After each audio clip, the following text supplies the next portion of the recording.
ന്യായാധിപ ഗ്രന്ഥത്തിൻ്റെ 4-ാം അധ്യായത്തിൽ ഇസ്രായേലിനെ 20 വർഷത്തോളം കഠിനമായി പീഡിപ്പിച്ച സിസേറ എന്ന് പറയുന്ന സേനാപതിയുടെ നെറ്റിയിൽ കൂടാരത്തിൻ്റെ മരയാണി തറച്ചുകയറ്റി ഇസ്രായേൽ ജനത്തിന് വിമോചനം നൽകിയ ജായേൽ എന്ന് പറയുന്ന ഒരു സാധു സ്ത്രീയെ വേദപുസ്തകം വിവരിച്ചിരിക്കുന്നു. കൂടാരവാസികളിൽ ഏറ്റവും ധന്യ എന്നാണ് വിശുദ്ധ ഗ്രന്ഥം അവൾക്ക് കൊടുത്തിരിക്കുന്ന നിർവചനം.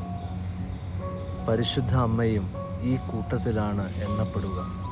ലൂക്കാ സുവിശേഷത്തിൽ എലിസബത്തിൻ്റെ അധരത്തിലൂടെ സ്ത്രീകളിൽ ഏറ്റവും അനുഗ്രഹീത എന്നാണ് വചനം അവളെ വിശേഷിപ്പിക്കുന്നത്.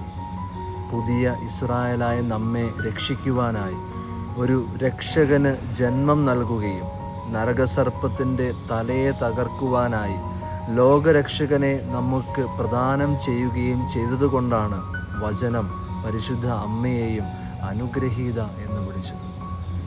അമ്മേ ദൈവമാതാവേ, ഈ ലോകത്തിൽ നന്മയുടെയും സ്നേഹത്തിൻ്റെയും കരുണയുടെയും പുണ്യങ്ങൾ ഞങ്ങളുടെ ജീവിതം വഴി മറ്റുള്ളവർക്ക് പകർന്നു കൊടുത്ത് മറ്റുള്ളവർക്കൊരു അനുഗ്രഹമായി മാറുവാൻ ഞങ്ങളെയും അനുഗ്രഹിക്കണമേ. ഈശോ നമ്മെല്ലാവരെയും ധാരാളമായി അനുഗ്രഹിക്കട്ടെ.